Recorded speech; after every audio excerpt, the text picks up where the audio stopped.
Hi class, Mr. Clark here. Today we will be continuing our soda can designs and we will be creating the actual designs for the can. I'll be showing you how to create a gradient background, use the symmetry tool, add in some reference photos, as well as adding in some text and using various brushes to get cool and interesting effects on our can itself.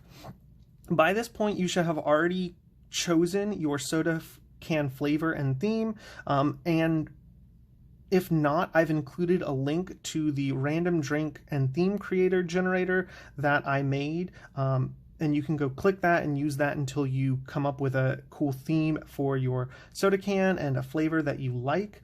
I would do that right now if you have not already. So pause the video and go do that and come back once you've got your flavor and theme picked out, because we're going to need those almost immediately. So for me, I decided to go with blueberry mint for my soda flavor, and my theme was ice. So I decided that my soda name would be Frostberry Mint.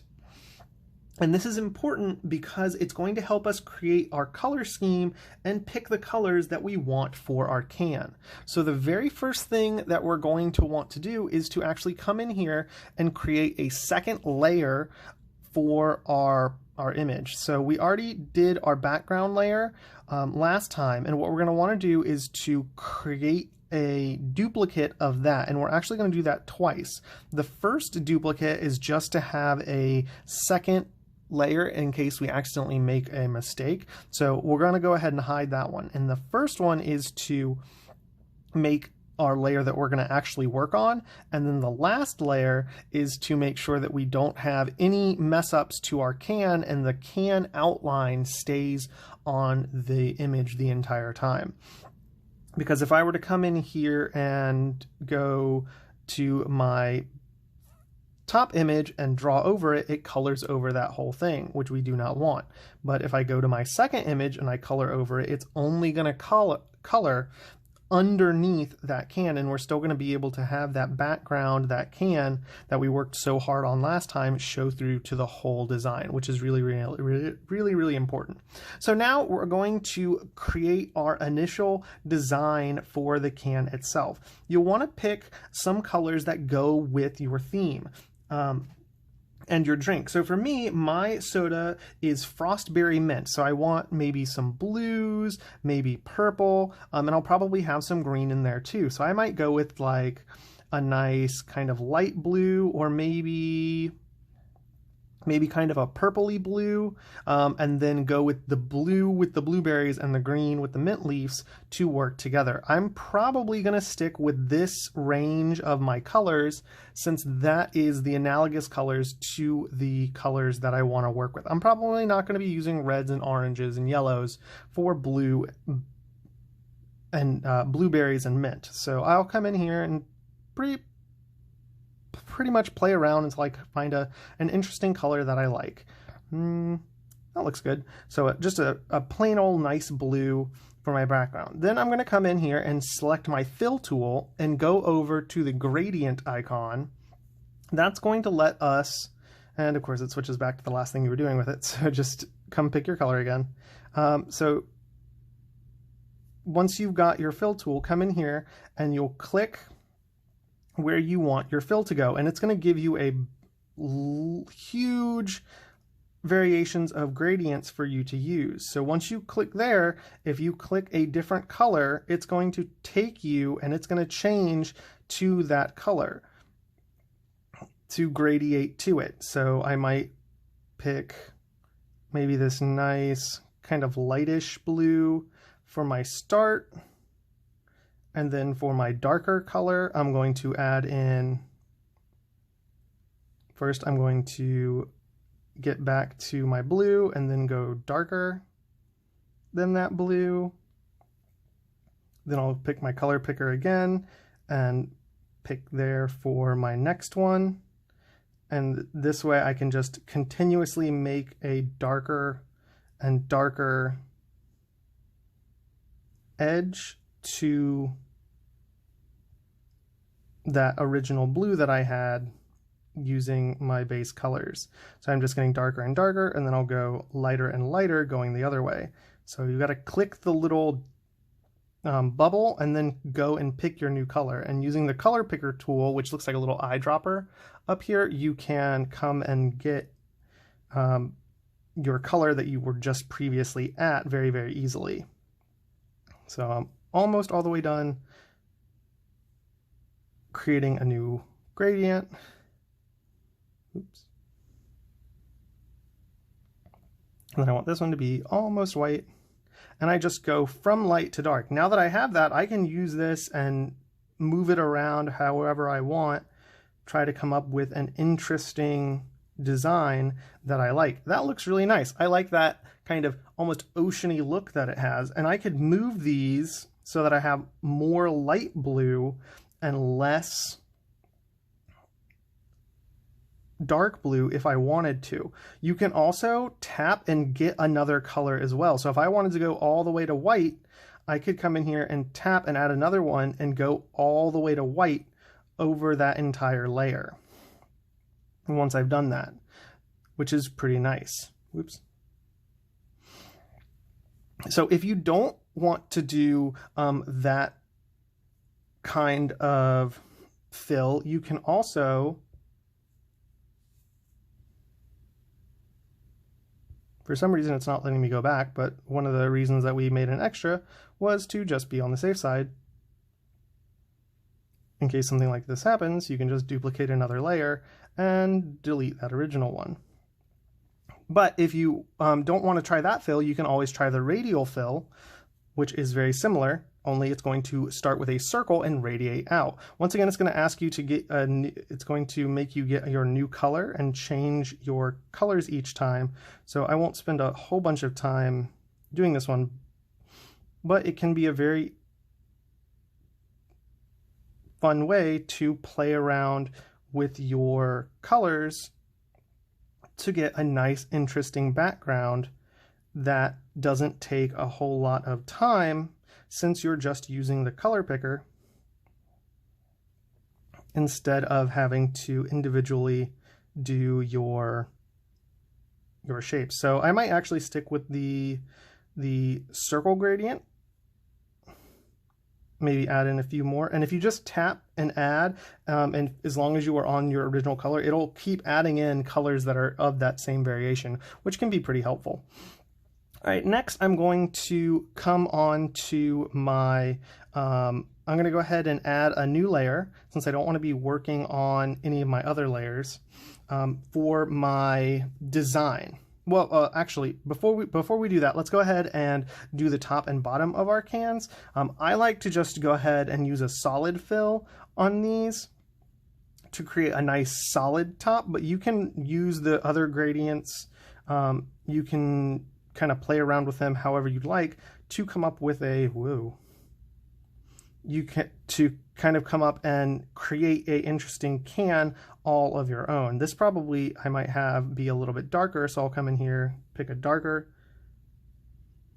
color, and then just fill in all the way to my shapes. No need to make it harder on us to create that initial background than it has to be, since this is just what we're going to start with on our can designs.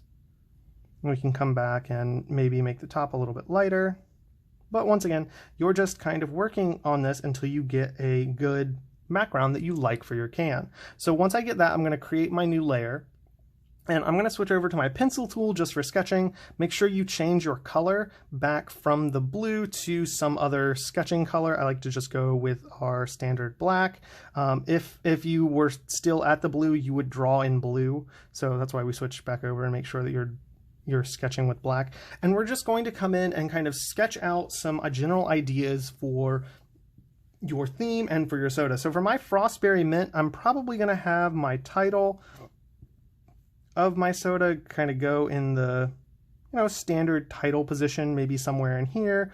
Then I might add in some kind of circular blueberries, and then maybe a big mint leaf,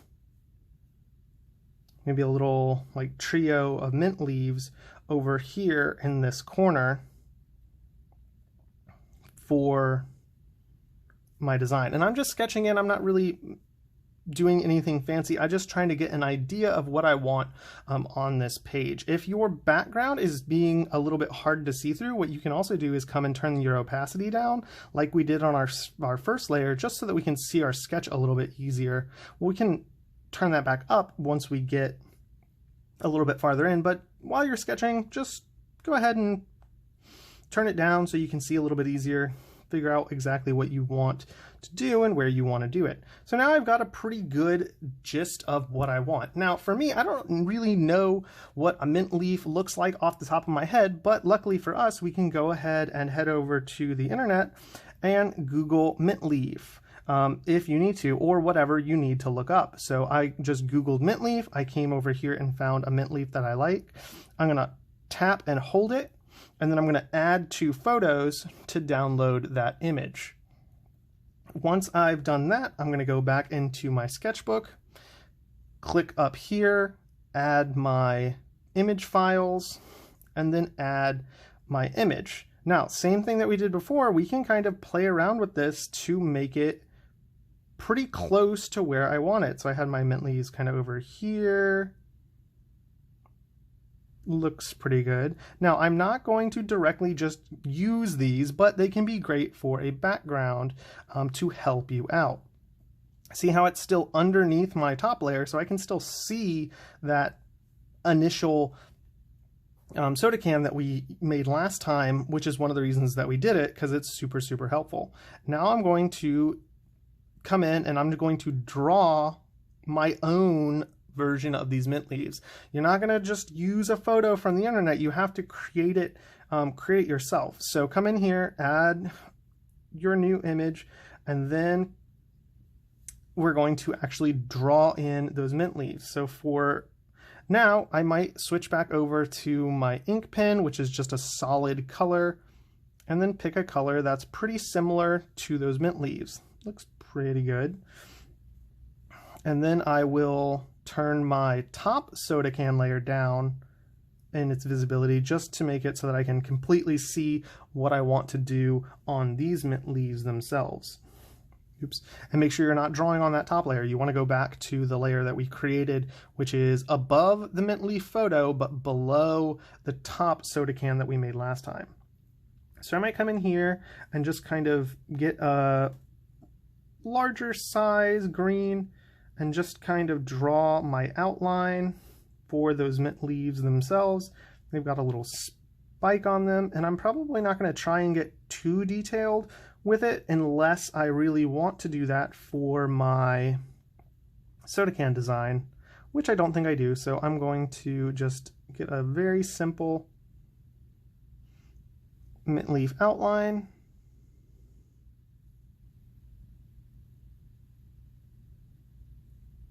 And then I'm going to actually use my fill tool once again to just solidly fill each of those. Now I can come back and make this a little bit less so I can see the breaks of my leaves again, and then come and make a little bit of a darker green to do some of my shadows.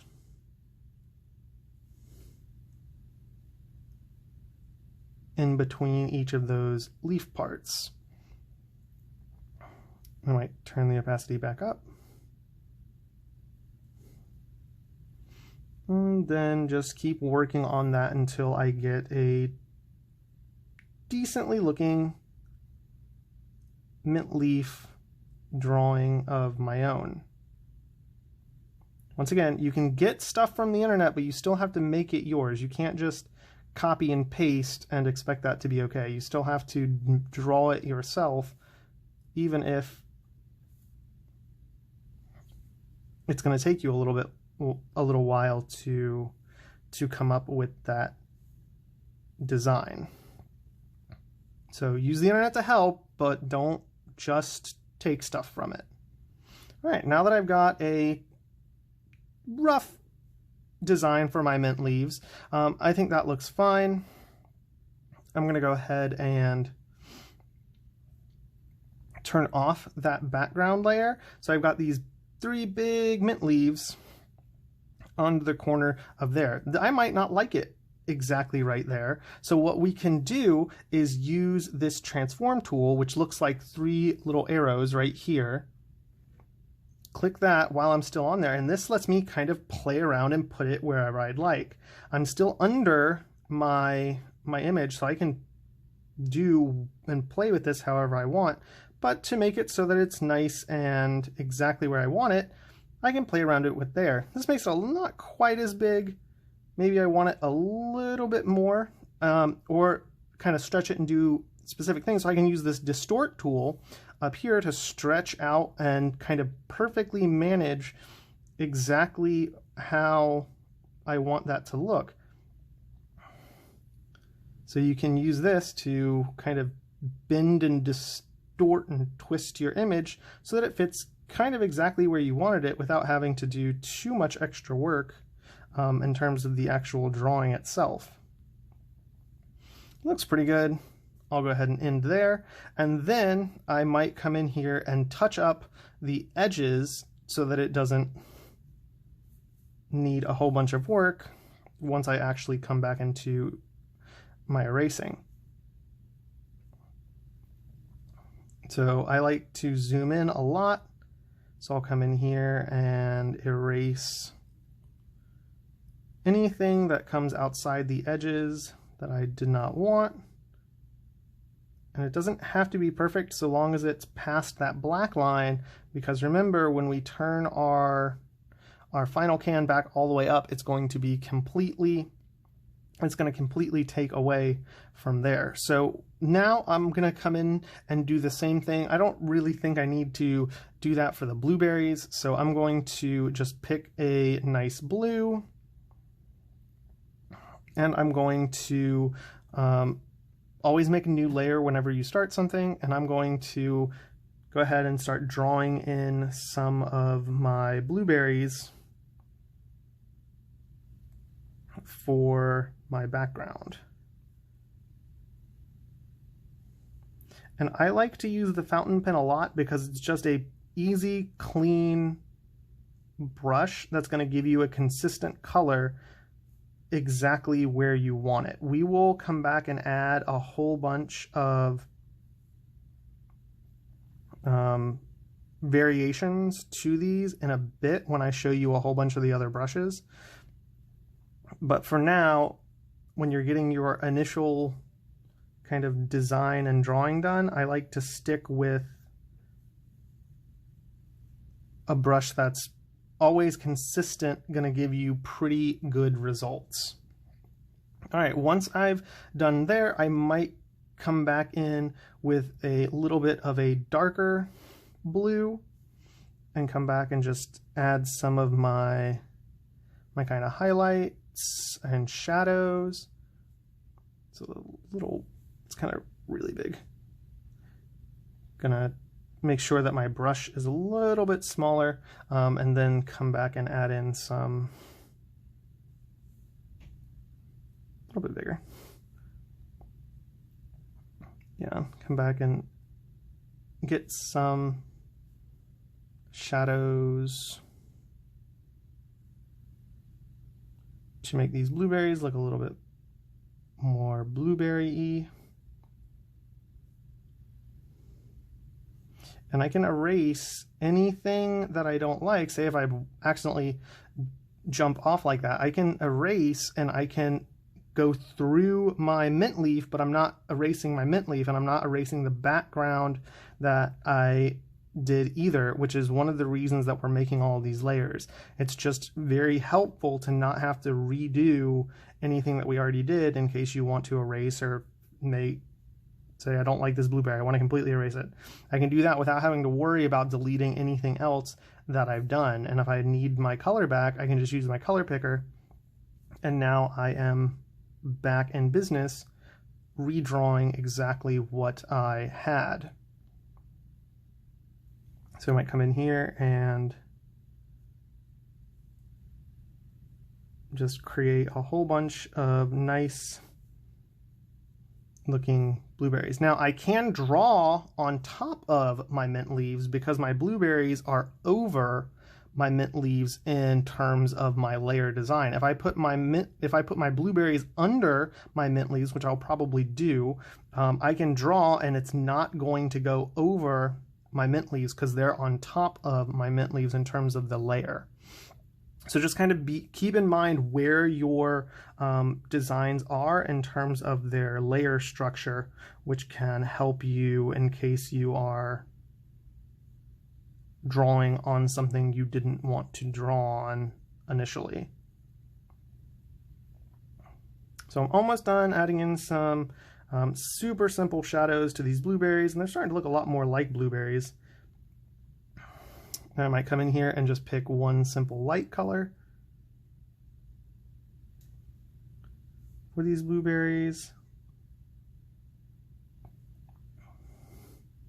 And already they're starting to look pretty nice for very quickly drawn blueberries.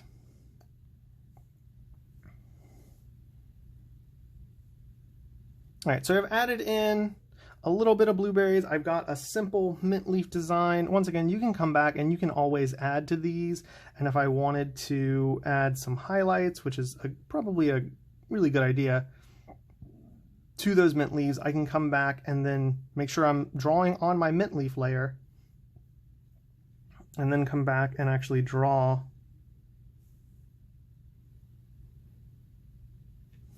exactly where I wanted to on that initial layer.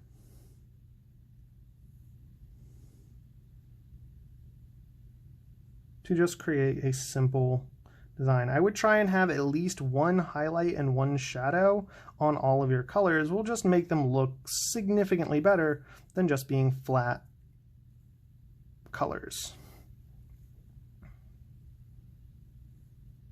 And just by adding that one highlight and one shadow to my mint leaf, they've already look a lot better.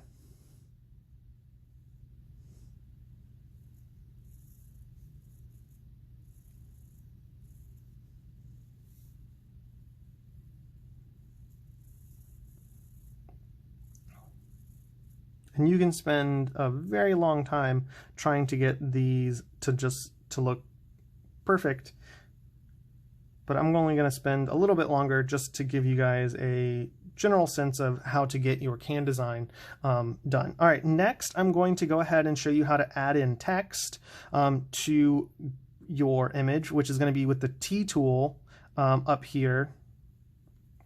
It's going to have you type in whatever you want. So mine is Frostberry.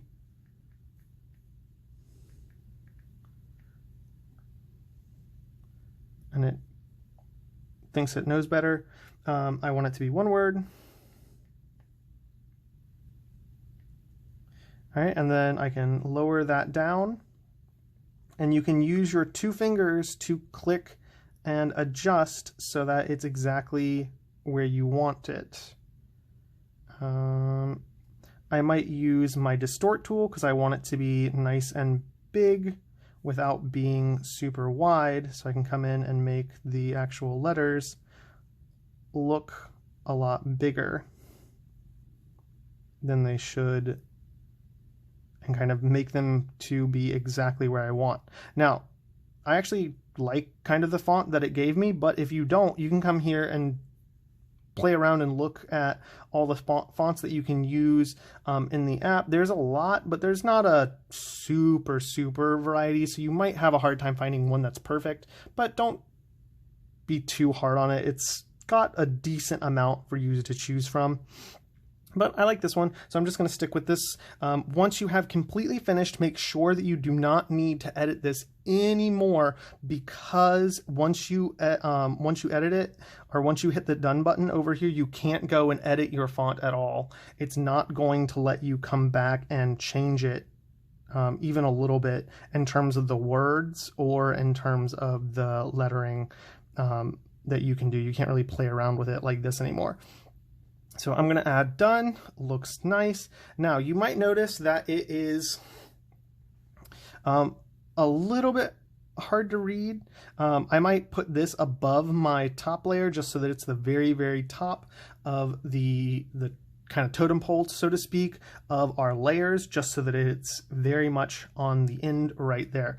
Now, if you really don't, or if you're really having trouble, you can come back and add a thin black outline around your entire image, which does take a while, but it can make it look pretty nice. So if you want to do that, you can create a new layer, put that layer underneath your image, and then zoom in close on each of your layers, or your letters rather, and using your brush tool, just come back and draw a thin line around each letter with your black, and it'll kind of give it like a nice bold outline that you can then use to make your letters a little bit easier to read and a little bit more bold if you want to. I normally do that, but it takes a while, so I'm only going to do the first letter for you guys. If you want to continue that, you could very easily go and do your entire name using that technique. It'll make it nice and bold. All right, the last thing that I'm going to show you guys is how to use a few different of the tools to get pretty cool effects on your actual design itself. So once you get a pretty good looking design sketch like this, obviously we can go ahead and delete our pencil layers. We don't need that anymore. And I can go ahead and delete my mint leaves too, because I don't really need those anymore either. And deleting the layers you're not using is very helpful in terms of keeping your sketch from lagging, which it tends to do if you get a whole bunch of layers. There's a lot of different brushes to pick from, and a lot of this is going to be trial and error and experimentation on your part to see which of those brushes that you like. I really like the fountain brush pen for doing solid, bold colors. That one is kind of the gold standard for just putting down a solid, dark color. The basic airbrush is going to be really helpful if you are trying to do very, very light, kind of shadowy fading over your entire can. So I might come back and set my opacity back to full to get my complete effect of how that would look. And then I might want to add a little bit of highlights around these blueberries. So what I can do is add another layer, put my blueberries above that layer, and then come use my airbrush with white or a very light blue. So I might start there and then get almost to white, and then come back with my airbrush tool and just kind of lightly kind of go around some of those blueberries to kind of highlight them for my can. As I said, it's going to be a lot of trial and error on your part to see what you end up actually liking and what you don't. Don't be afraid to use one. If you don't like it, go back. If you do like it, keep using it, or try another one. Maybe you want to add in a very light kind of faded shadow to your mint leaves, or maybe I want to do a little bit of a green, kind of a green cast shadow to kind of contrast that. I could come in here and add my airbrush tool right around my mint leaves and just add a little bit of kind of a green fade on that corner for that shadow. Another tool that I really like is the synthetic oil brush. It's the one with kind of the medium looking bristles. And this one is great for just blending and creating a completely different and unique look to your image. So you'll need to be working on your actual layer that you did your colors in for this one, and then select kind of the medium or the dark color. I'm going to start with the medium just to show you kind of how it works. But what happens is you're going to lay down, and it's actually going to be easier to see with the dark. So every time you lift up your brush, you are adding more color. And then if you keep your stints or your stylus down, you're just blending the color through. So it takes some getting used to, but it can be a really, really cool painterly effect once you get used to it. So you need to lift up and then blend to add your darks, and then smooth out by just holding it down. And I might come back in and select my lightest, and it's gives a very, very kind of smooth. It's a great way to do your highlighting and your shadowing once you get kind of down. Also play with the size, because if you wanted to do detail, you can do detail. You just need to turn your brush down. I had mine pretty high there. So that's kind of how that one works. Won't spend too long because we're pushing 30 minutes already, and I want to make sure that you guys have time to actually do your projects. All right, the last thing I'm going to show you guys is actually how to go to the library. This is where you can find all the brushes this app has to offer. And there are a lot of really cool ones that you can do a lot of really cool things with. These tones and texture brushes and the shape brushes are really cool. There's glow brushes, and just a whole bunch of stuff to play around with. A few that I'm going to draw your attention to are ones like this one I've played around with and I like, especially for this design. If I wanted to come here and create kind of an icy looking effect, I might use this brush, I think it's called Anemone, and then put it right under my blueberries, and then just use that to create an almost frost-like effect around them, which I think looks just very cool looking over the entire image, and it gives it a very kind of almost frost, like morning frost look, which is exactly what I want to be doing when talking about my frost berries, since that's a lot of what I hadn't really done yet, is adding in some ice to this theme to kind of really make it pop. And that looks pretty good, makes it a lot more icy, and kind of goes exactly what I was going for. Don't be afraid to make these brushes really, really big, and try out some stuff on your background bottom layer too. You could create some interesting background textures as well. This one I just kind of grabbed, but it works really nicely because it's almost in between the blue and purple, very aqua-y, and it blends in between my mint and my blueberries very, very nicely. And I'm doing this on my my complete background layer, so it's all the way in the back of all of those things.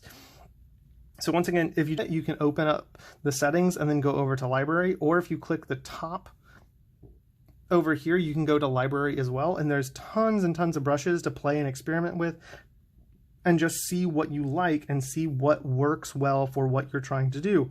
So maybe you want to try out this thorny brush texture.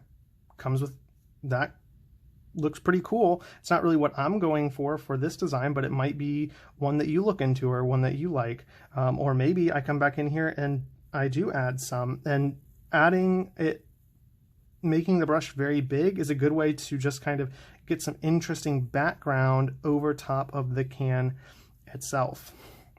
All right, once you've played around with all those things, you've kind of gotten your image exactly where you want it. The last little thing that you're going to do, and this is the very, very, very last thing, you're going to want to click your top layer, and then you're going to come here and click merge down. What this is going to do is it's going to squish all your layers back together. Make sure you've deleted any layers that you don't want. So if you still have that, or you didn't use your extra soda can that we made a copy of just to be on the extra safe side, you can do that. And then you're going to actually, what we're going to do is we're going to go to gallery or new sketch, and then we're just going to save current sketch as a copy, which will make sure that you still have your soda can file just in case you ever need to get it back. So just make sure you save it before you merge down, because if it saves and after you've merged down, there's no way of getting any of those layers back. So make sure it's the very, very, very last thing you do. And I still have a lot of work on this one, so I want to make sure that if I need to, I can come back and work on it. Anyway, once you're ready, click on that layer and go to Merge All. All of your layers will get squished and it will go into one single image. From here, this is what you're going to actually submit to me once you're completely finished for your soda can design. Once you go there, you can go just back to the gallery. Once again, save it as a copy. Just make sure that you've got it in a whole bunch of places to make sure you're not going to lose anything. And then once you get to here, you can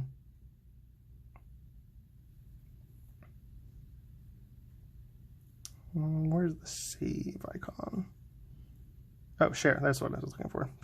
Totally didn't see it. Once you're done, you can go to share, go to save image,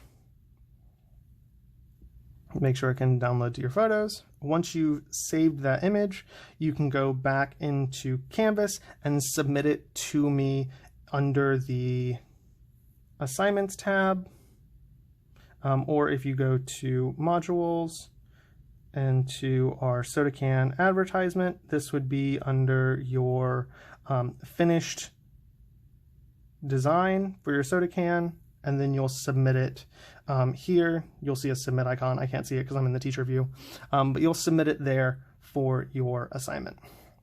All right, that's all for this video, and I'll see you guys in the next one.